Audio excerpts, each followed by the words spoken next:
जादुई हाथी। हरिनगर नाम का एक छोटा सा गांव था। उस गांव के लोग बहुत धार्मिक थे और पूजा पाठ किया करते थे, इसलिए गांव में बहुत सारे मंदिर बने हुए थे।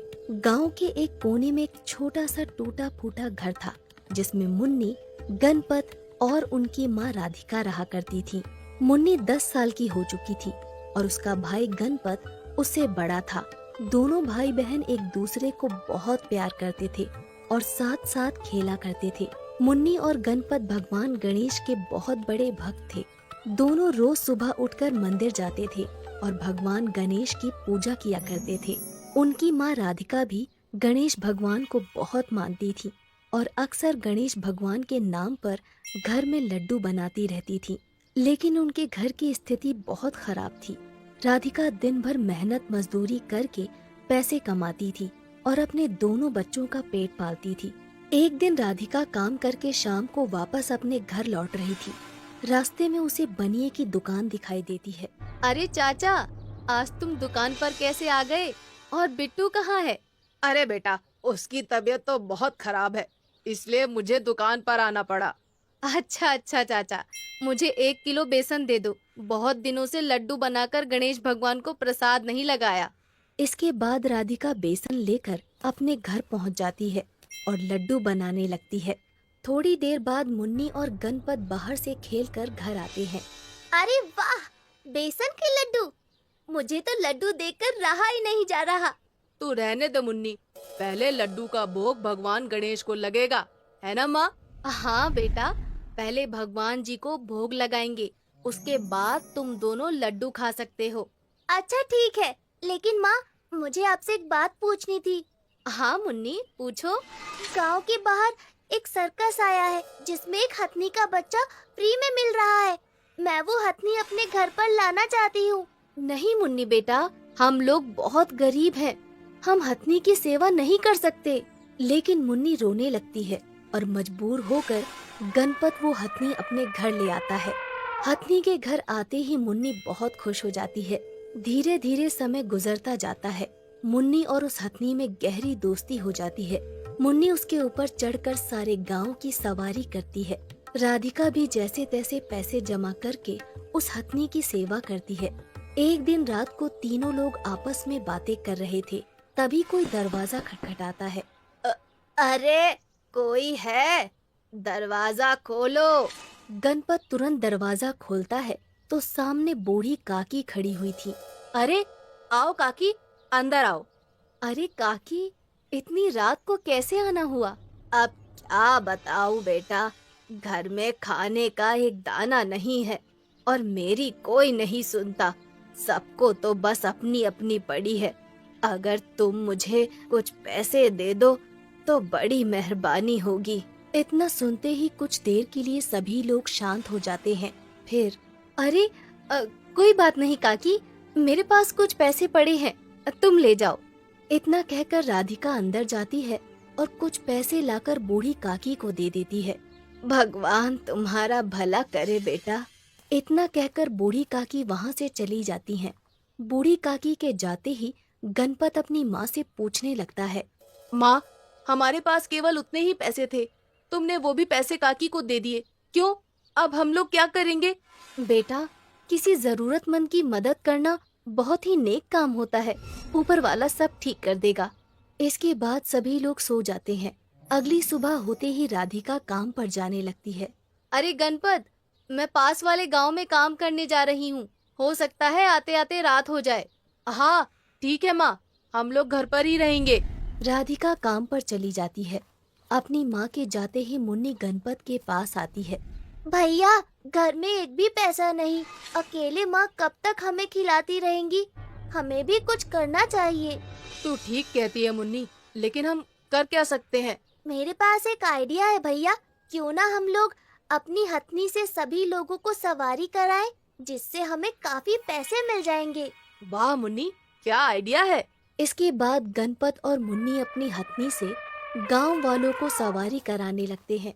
हाथी की सवारी कितनी सस्ती, कितनी प्यारी। आइए आइए, हाथी की सवारी का मजा लीजिए। मुन्नी और गणपत दिन भर गांव वालों को हाथी की सवारी कराते हैं। और बहुत सारा पैसा कमा लेते हैं। अंधेरा होते ही उनकी माँ राधिका काम करके वापस घर आ जाती है।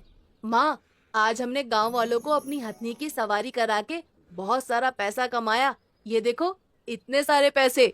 इतना सुनते ही राधिका गुस्से से लाल हो जाती है और गणपत को एक जोरदार थप्पड़ मार देती है।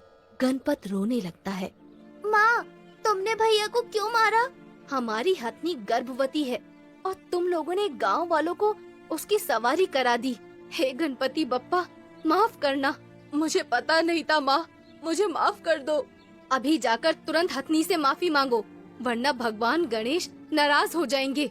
इसके बाद गणपत और मुन्नी अपनी हथनी के पास जाकर उससे माफी मांगते हैं और काफी देर तक उसके पास बैठे रहते हैं।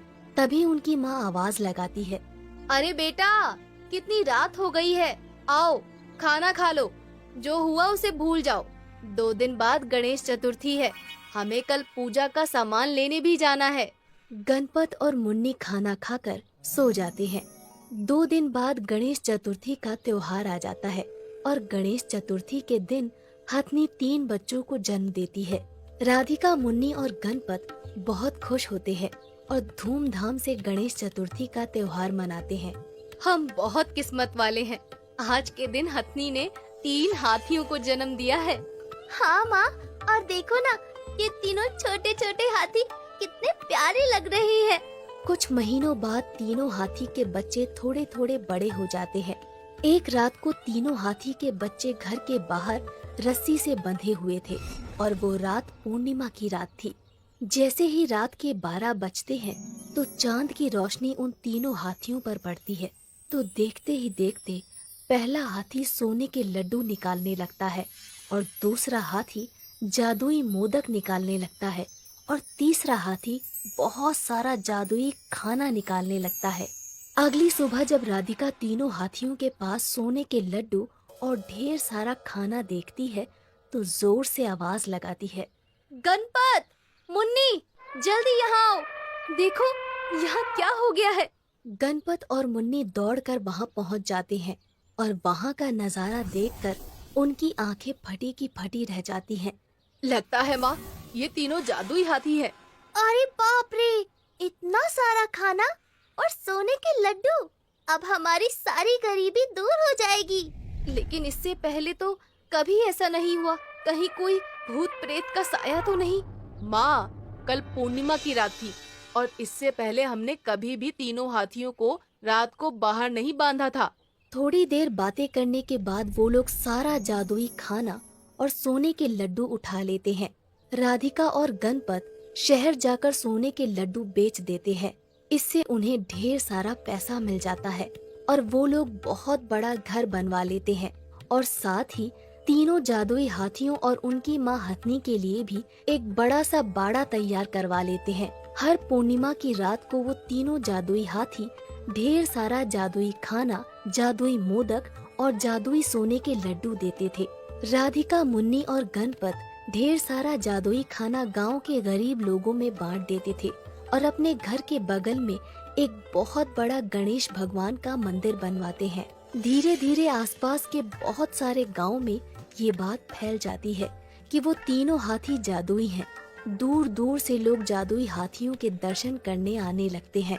धीरे धीरे समय के साथ वो तीनों जादुई हाथी और बड़े हो जाते हैं। एक दिन मुन्नी अपनी माँ राधिका से कहती है, माँ, जैसे जैसे हमारे तीनों जादुई हाथी बड़े हो रहे हैं, वैसे वैसे वो और ज्यादा जादुई खाना और सोने के लड्डू दे रहे हैं। हाँ बेटा, सब गणेश भगवान की कृपा है। हमारी सारी गरीबी दूर हो गई और अब हमारे पास ढेर सारी धन संपत्ति है।